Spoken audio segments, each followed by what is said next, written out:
welcome back to my channel. This is your girl Sean. I'm back for another video. And welcome back to another review for Insecure. This is season 5, episode 7. Chillin', okay? We're gonna jump right into it. If you guys enjoyed these types of reviews, don't forget to thumbs up, subscribe, and turn on those post notifications so you'll never miss a video from your girl. This is another good episode, so I cannot wait to dive in. And without any further ado, let's jump into the review. So this episode starts with Issa prepping her place for the girls. It is girls' night, so Molly, Kelly, and Tiffany arrive, and Issa's excited to be the hostess for this girls' night. She is definitely the hostess with the mostest. She has planned a group massage, and also they're going to be having a reservation to dinner later on that evening. So it's a day packed full of activities. So Issa basically tells them, this is a day that we're going to just relax, we're going to unwind, we're not going to think about anything, especially not Molly's mom, which of course, Issa being awkward, bringing that up. But Molly's like, no, that's fine. My mom's doing a lot better, and I really needed this time away. I've been stressed and all of that. This is good for me. So they're kind of all coming together to support Molly, which is something I really like about their friendship. So while they're waiting for their massage appointment, Issa gets a phone call, and it's actually the spa letting them know that they have to cancel the appointments. Apparently there was a pipe that burst. So, the girls are initially disappointed, but they're like, you know what? That's fine. We can't go to our massage appointment. We'll just pregame, I guess. So they decided they're going to just, have some drinks, relax, chill, and enjoy their time together until their dinner reservation for later on that night. Issa has the great idea that they're going to play this game called like questions in a hat. She grabs a hat, some papers and some pens, like, okay, let's write down some questions. And, Kelly warns them that this game is dangerous, that it opens Pandora's box, and the game is really powerful. Once you start talking about these things, weird things start to happen. But the girls are like, no, this is going to be fun. It's a good, thing to do while we're waiting for our reservation. So that's what they start to do. So meanwhile, on the other side of town, Lawrence arrives with baby Elijah, but they call it Child Isaac, baby Elijah. And, Condola opens the door and she grabs the baby and she says, how did he sleep? How did he do last night? And Lawrence is like, he's fine. That's another indication that things between the two of them have gotten so much better, because I remember the episode where she freaked out at the mere idea of Lawrence taking the child overnight. So they've been doing overnights and all of that. So, Lawrence comes in, gives, Condola the baby, and he's, also brings in some things that he saw outside. And, she lets him know that, she's got some pieces to a shelf that a friend's going to come and build. And Lawrence looks and he's like, you know what? While I'm here, I'll do it. And Lawrence volunteers to put the shelf together. And Condola is kind of reluctant, like, I don't want to trouble you. And he's like, no, I'm right here. Sure, I'll do it. This to me kind of goes beyond being cordial. This is like him going above and beyond. At first, I wasn't sure if he just wanted to do that because he wanted to stay around the baby a little bit longer. But I don't know, something about the way he kept looking at Condola and the way she kept looking at him. It was like, are they starting to fall for each other because they're spending so much time together? Because keep in mind, they never had a bad relationship. When Lawrence and Issa were over, Lawrence and Condola, they got along really great. And the baby changed things, and him wanting to get back with Issa changed things, but it's not like they never got along. It's just that he wanted to be with Issa, and Issa was his first choice. And so, I feel like they still have a bit of chemistry, at least in this particular scene. They didn't have it before in the other episode that they were in, but they're getting along better. They're spending more time together. It's I see what they're trying to do. So Issa and her friends, again, they're playing the questions in a hat game, and Issa gets the question, which is, if you had to spend the rest of your life with the last person that you slept with, basically, how would you feel? And Issa's like, you know what? I don't know. Nathan and I had a bit of a falling out because he called me inconsistent, and the group gasped.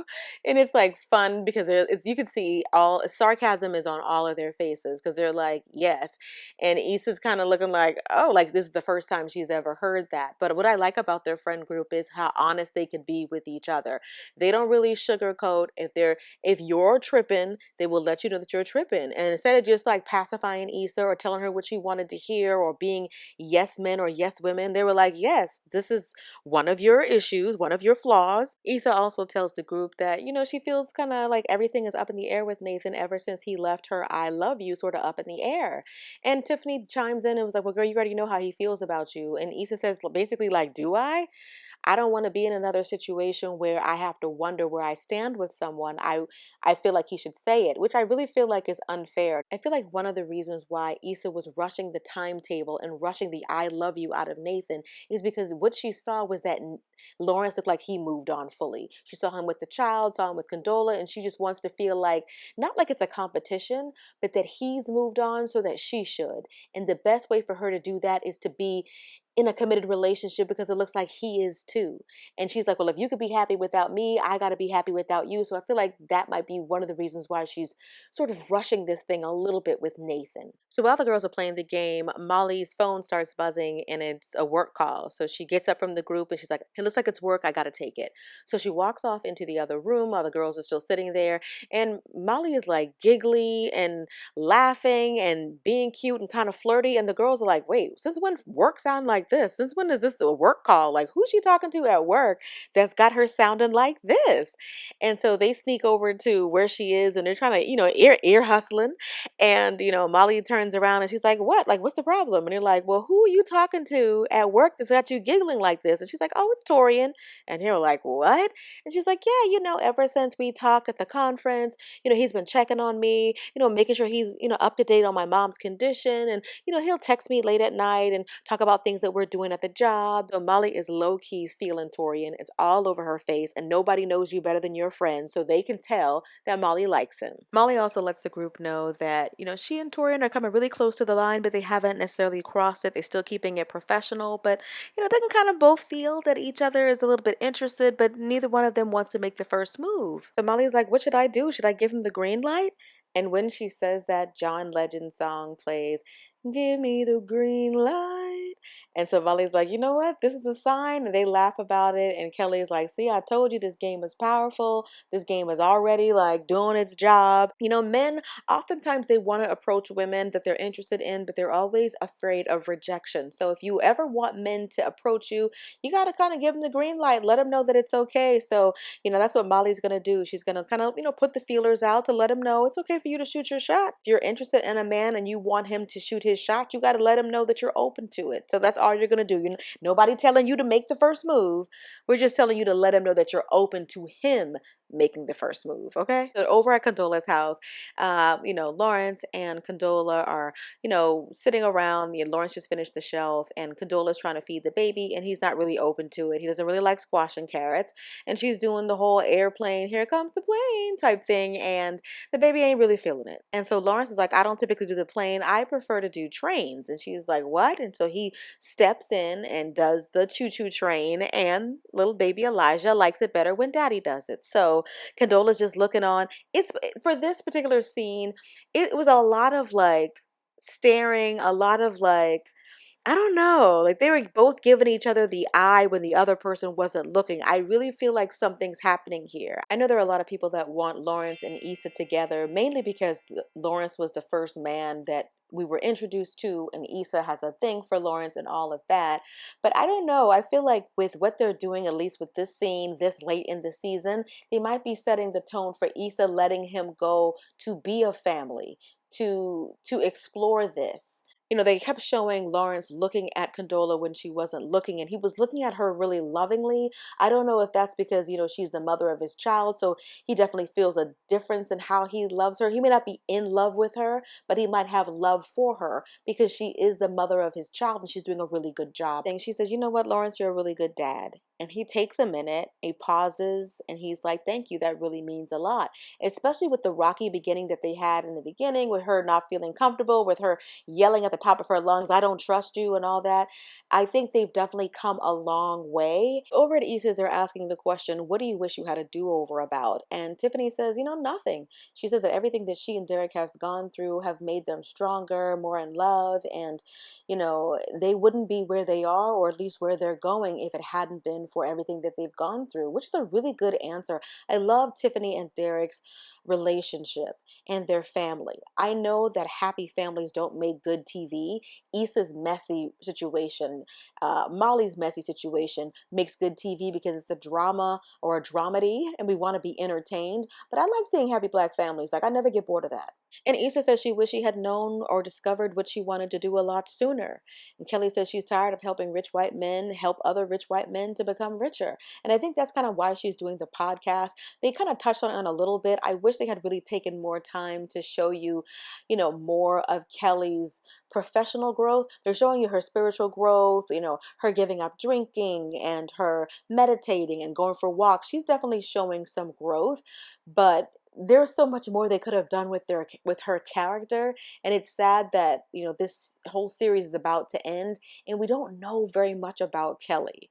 We know a little bit more about Tiffany, but Kelly's character didn't really get the development that the other characters got. That's the only unfortunate part, and Kelly's like one of a lot of people's favorite characters. So it's time for another question out of the hat, and the question is, which one of your friends' exes would you want to sleep with?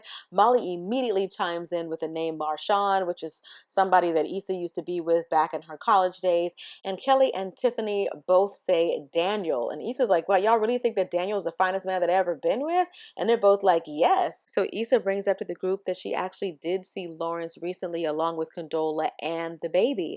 And they're like, girl, like what happened? And Issa immediately says, that's fine. I knew I would eventually run into them. I knew they'd get back together. So it was kind of inevitable that they would get back together. She says they both seem happy and the baby seems tall, which was funny. And Kelly finally says, they were both at Simone's birthday party and basically they didn't seem that great.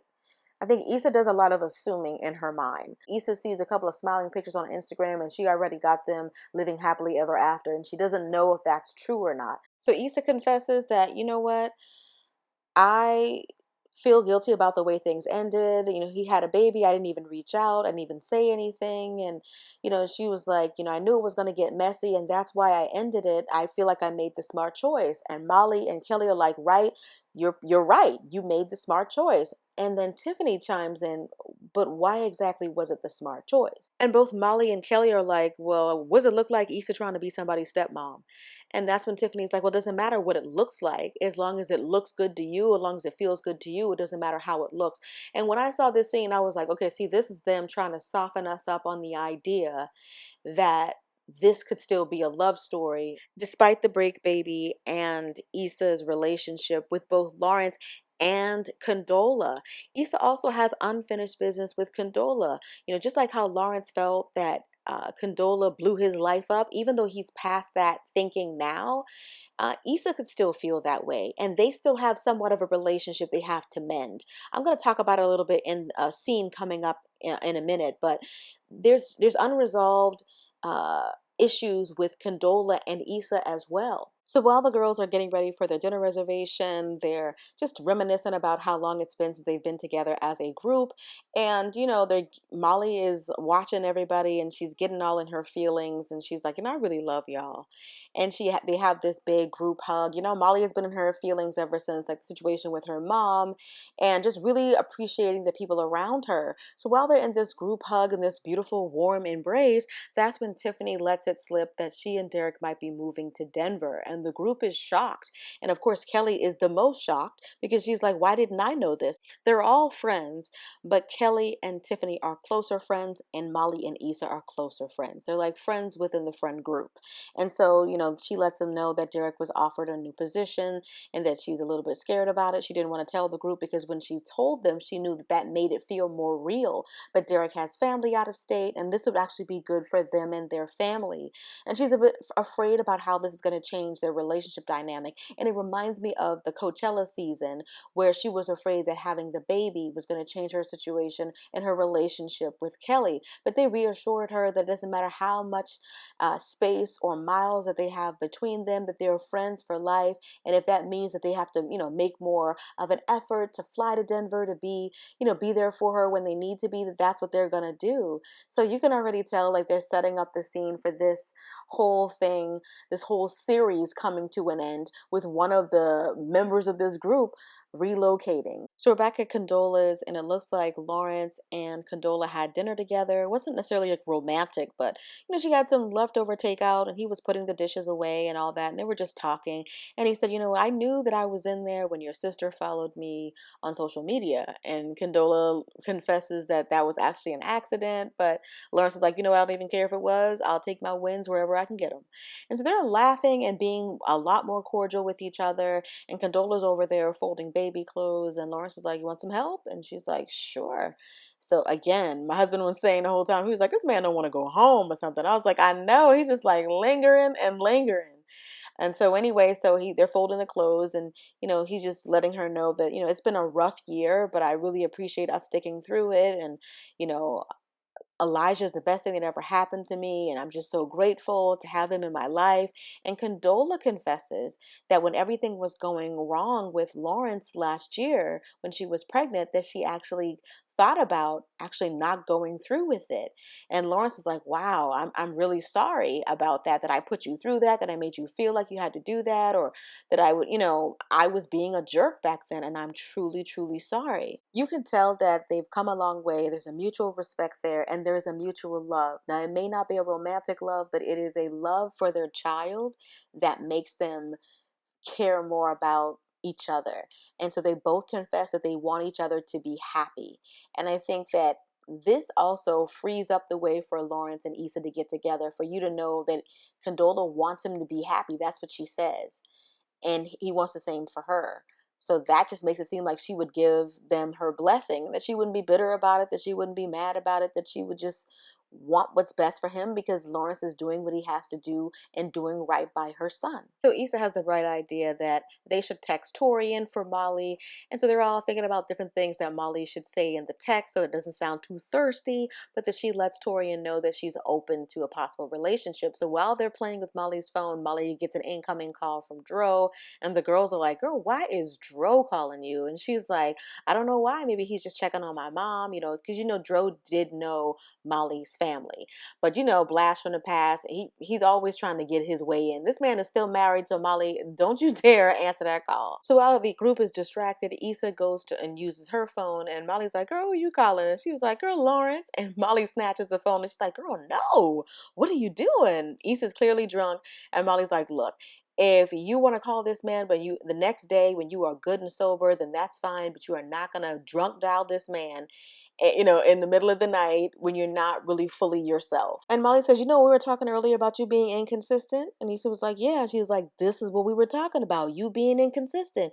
She's in a relationship with Nathan, told the man she loves him, trying to figure that out. Why would you go backwards? Y'all know Issa loves to double back. She went back to Daniel from Blast from the Past. Just like Nathan told her last week, Issa never knows what she wants. If you're with Nathan, why are you still pressed about whatever Lawrence is doing? Issa is never fully committed 100% into anything. And I think after all these years and 3 episodes left in the season, they haven't shown you Issa's growth. They've shown you Molly's growth, Tiffany's growth, even Kelly's growth, Lawrence's growth. But Issa still hasn't grown up, and we got 3 episodes left. Professionally, yes, Issa's on top of her game, or at least she's getting there, and she's shown some growth there. But personally, her life is still in shambles, and it always has been. So it's the next morning, and Issa just said goodbye to her friends, and she's about to start cleaning up when she picks up her phone and realized that she missed a text from Nathan, and it basically says, "Whenever you get a chance, let me talk to you." So she calls him immediately, and Nathan is like, "I just wanted to let you know that I did want to call you yesterday, but I didn't want to interrupt your girls' night." And he confesses, he's like, "I do love you, Issa, and I always have." And then Issa's like, "You know what? I'm so sorry that I felt like I had to pressure you." And he's like, "No, I was being childish. I have a tendency to be avoidant. And, I have to face basically things that are difficult." So I'm like, man, so even Nathan's showing some growth? Even Nathan isn't running like he always does whenever something is inconvenient? even he is showing some growth and we still can't get growth from our main character? Issa, I'm gonna need you to get it together. So he says, you know what? I'm not leaving. I'm gonna stay here and I'm gonna figure things out. And Issa smiles and she's like, good. So they look like they have that situation resolved. And so Issa, gets off the phone with him. She puts her phone down and it buzzes after that. And she's like, oh, probably thinking that it was Nathan, texting her or calling her right back. And it's Lawrence. And, Issa did sort of drunk dial him yesterday. So she just freezes, doesn't really know what to do. And at least on screen, she doesn't answer his call. And that's how they ended this week's episode. So this is the thing. Issa is a glutton for punishment. And she's always being inconsistent and self sabotaging. You got something that you're working on with Nathan, and you say that you're trying to be completely over Lawrence. You can't continue to reach out to him in the name of closure. Sometimes it's not closure we're seeking. We're seeking to open that door again. There's no reason, there's nothing that she can say to Lawrence or that he can say to Issa that hasn't already been said. If you're gonna be with Nathan, be all in with Nathan. Even her friends have let her know you are inconsistent. You cannot keep having one foot in and one foot out of every situation. And like I said, 3 episodes left, and Issa's still trying to learn that lesson. And it's exhausting to watch because we just want to see growth from these characters. So anyway, that has been my review for this week's episode of Insecure Season 5, Episode 7, Chillin', okay? I'd love to hear you guys weigh in and let me know in the comment section below what you think of this week's episode. What do you think of the situation or the dynamic between Lawrence and Condola? Do you feel like they're planting the seeds for them to get together? They do look like a beautiful family, I'm not gonna lie. They look really cute together. There's a mutual respect. There's an attraction from the past. All of those things. Do you feel like they're going to get back together? Is that the plot twist that the screenwriters have been promising us about this season? What do you think of Issa and Nathan? Does Issa actually love Nathan? Or does she love Nathan because she can't love Lawrence? My thing with this situation is that if Issa ultimately gets with Lawrence, and right now we're about to be on episode 8, when will she get with him? In the last episode of the series of the show? And if that's the case, then she'll go directly from being with Nathan, telling this man she loves him and he loves her too. You'll go from that to getting with Lawrence and being with Lawrence. It'll seem again like she's being inconsistent. So unless they do some kind of jump cut forward where a year has passed since she broke up with Nathan or something like that, and then she gets with Lawrence, otherwise it'll look like the same old inconsistent Issa jumping from one relationship to another. I just feel like there's not enough time left and enough episodes left for them to give Issa the time and space that she would need to be single before jumping into a relationship with Lawrence. And so we'll see how it all plays out. I would love to hear you guys weigh in. Don't forget to subscribe, thumbs up, turn on the post notifications. If you missed my previous review, I'll have it on the screen for you right now. And I'll see you guys next week. Till next time, later divas and dudes. Deuces, honey.